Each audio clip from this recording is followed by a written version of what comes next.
Bom, aqui na planilha do Excel,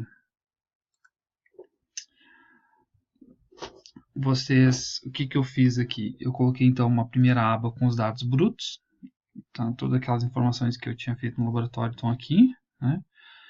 Inclusive eu botei aqui o sistema de medição a calibrar, né? A resolução também é importante para os próximos cálculos, né? E aqui nessa outra planilha, então, tem os dados dos blocos padrão, né? A tendência, a incerteza expandida, o fator de abrangência e os graus de liberdade. Bom, gente, aqui, então, no mensurando, o que eu quero, então? Qual é o mensurando aqui? No caso, é o erro, né? A tendência. Então, como que eu calculo essa tendência? É a média das indicações, menos o valor de referência, mais as tendências dos blocos padrão, de todos eles, né, que foram usados. Bom, aqui eu peguei, o que eu fiz? Eu peguei a média, né? Deixa eu fazer de novo aqui. Eu coloquei a média, tá? E fui lá nos dados brutos, peguei a média das medições, Enter. E aí já aparece rapidinho aqui, né? O valor de referência, eu aproveitei, coloquei 0 aqui, né? Mas poderia ter colocado um igual aqui e lá nos dados brutos, né? Tá? E aqui também eu coloquei o valor como 0, porque não tinha nada de bloco padrão que foi usado. Então aqui ele deu uma tendência que esse é o valor da tendência, né, já corrigida, que eu vou deixar para arrumar mais tarde lá, né, como a gente já tinha falado sobre isso. Bom, a próxima etapa foram as fontes de incerteza. Aí quais são as fontes de incerteza nesse caso para o ponto 0? Essas são as repetições, que aqui na verdade qual é o cálculo aqui? São os dados brutos. O que eu gosto de usar aqui, pelo menos nesse Excel, nessa versão do Excel, é o desvipad. Tá? Aí eu vou lá na planilha dos dados brutos e pego ela de novo lá, tá? Tem funcionado, né? Esse desvipad é dos antigos dos softwares antigos do Excel, né? E eu costumo usar ele, né? Porque funciona e por causa disso.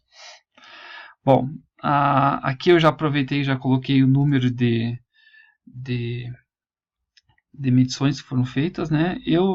Dá para colocar o valor ali 3, sem problema, né? Mas eu aproveitei e já usei um pouquinho das fórmulas lá do Excel, né? Essa aqui, conte.num, e aí eu vou lá e, né, seleciono os dados brutos. Aqui os graus de liberdade das repetições, 2. E aqui, gente, eu já aproveitei e já coloquei, aqui eu já aproveitei e já coloquei o divisor, que é esse divisor, na verdade, que eu vou acabar usando lá para calcular a incerteza padrão. Tá, gente? E para resolução, eu usei, bom, para resolução A, né? Eu pego, já peguei lá, ó, fui lá, dei um igual aqui, foi lá nos dados brutos, já peguei o valor da resolução, tá? E com isso, aqui também eu deixei, tá aqui a fórmula, lógico, você já sabe, né? Mas eu acabei deixando aqui para ajudar um pouco, né? A resolução dividido por 2. Então, tá aqui ela, né? A resolução dividido por 2. Tá? E agora, próximo passo aqui, né? O cálculo das incertezas padrão das fontes de incerteza.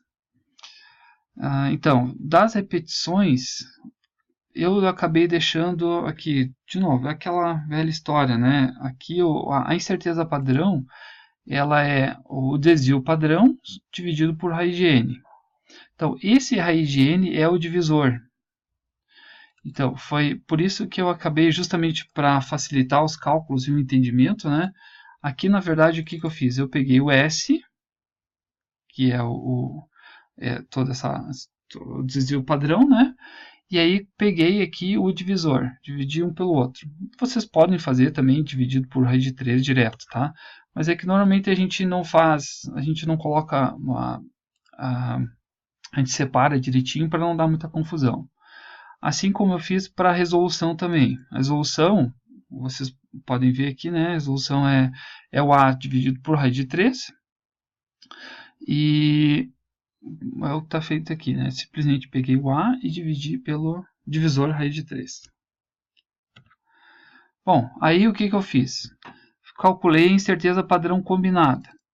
A incerteza padrão combinada, ela então, vocês podem usar tranquilamente essa função aqui, né? Igual a raiz, aqui vai ser a raiz quadrada, da soma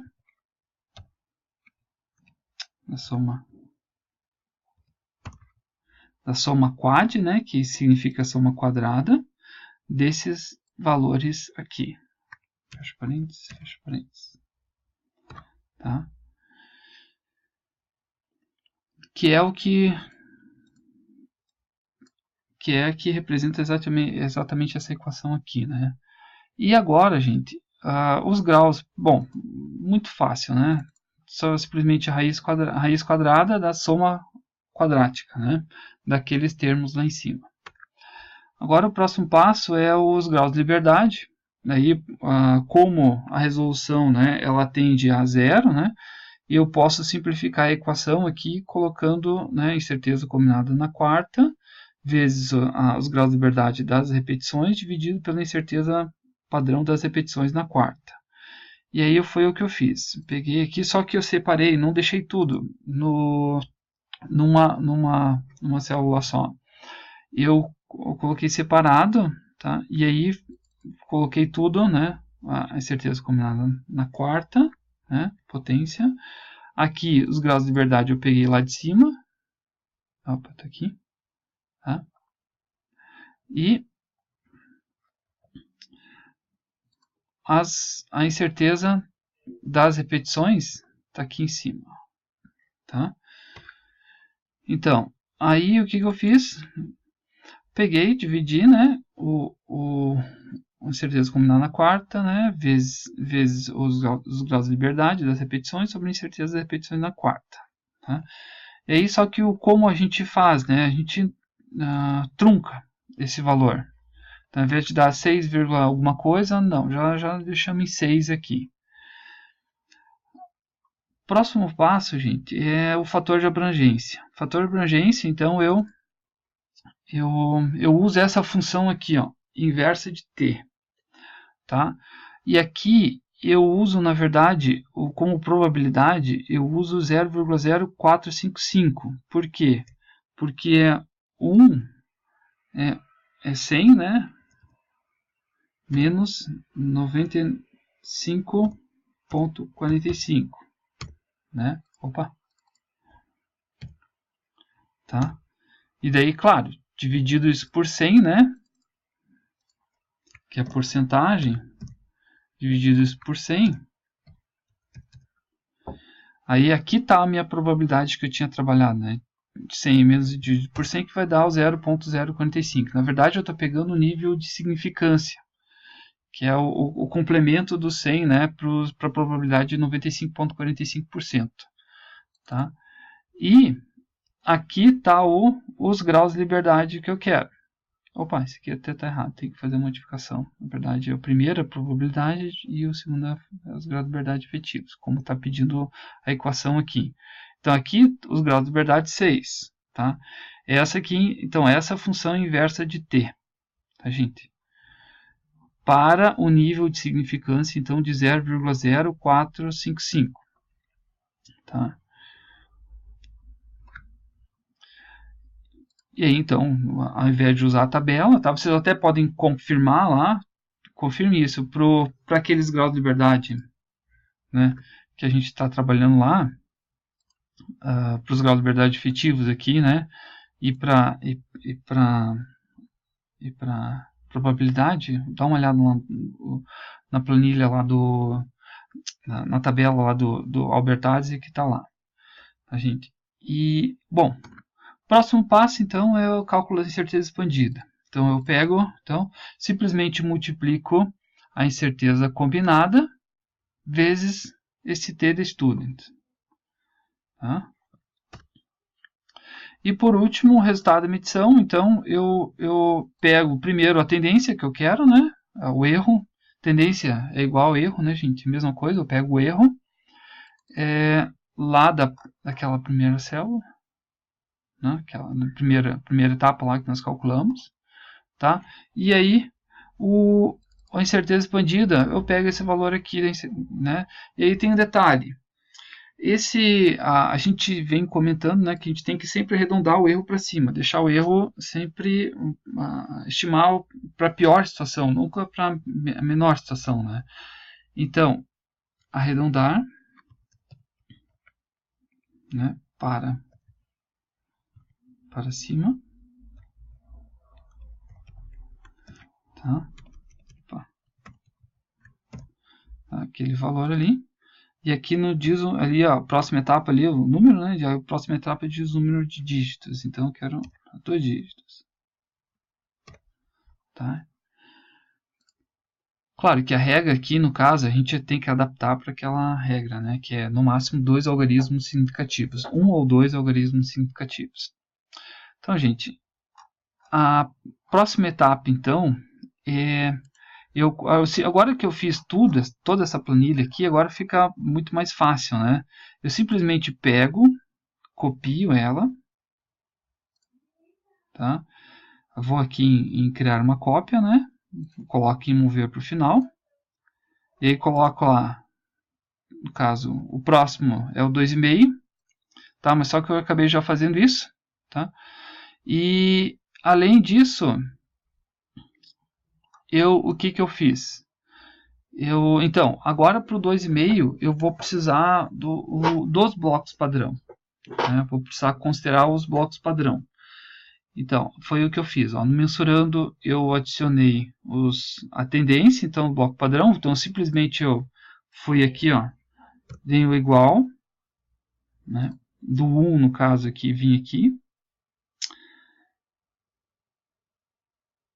Opa, não é esse aqui, desculpa. É aqui, ó. Aqui está a tendência dele, né? Tá? E do bloco de 1.5, fui lá também, né? Na planilha dos blocos padrão. E aí, fui lá, peguei ele, tá? E aí já acabei atualizando aquela célula aqui, né? Para considerar as tendências dos blocos padrão. Aí nas fontes de incerteza também eu coloquei as repetições, resolução, né? E as incertezas de cada bloco padrão. Tá? Então, a mesma coisa, né? Nesse caso aqui, o que eu vou precisar? Vou precisar do U, da incerteza expandida, e vou precisar do fator de abrangência. Aqui, simplesmente, de novo, né? Fui lá, igual, né? No bloco padrão de 1, peguei a incerteza expandida. Tá? É só dar um Enter, tá, gente? É só dar igual. O que a gente faz? Dá um igual, né? Vai lá para a planilha do bloco padrão. Tá? E aí, seleciona e dá um Enter. Tá? E aqui para o fator de abrangência também. Aqui tem uma dica, ó, vocês podem usar. Bom, primeiro, antes de dar a dica, né, tem que fazer isso aqui, né? Tem que vir aqui do 1 e aqui 1.5. Tá? Aí é aquela mesma história. Aí das fontes de incerteza, né? Peguei aqui as repetições de resolução, já expliquei antes, né? E para o bloco padrão aqui, eu peguei o cálculo da incerteza padrão, é a incerteza expandida dividido pelo fator de abrangência. Tá? Então, tá os dois aqui, né? A incerteza expandida dividido pelo fator de abrangência. E aqui para o bloco padrão também de 1,5. A incerteza expandida, né? Dividido pelo fator de abrangência. Aí, certeza combinada, o que eu fiz? Eu só simplesmente, estava aqui, né? Simplesmente arrastei para baixo, tá? Mais simples. E aqui, os graus de liberdade. Claro que nesse caso aqui continua a mesma coisa, né? Porque tanto a resolução quanto os blocos padrão, eles têm vão dar zero, né? Todos eles têm graus de liberdade infinitos. Tá lá, né? todos eles têm um grau de liberdade infinita.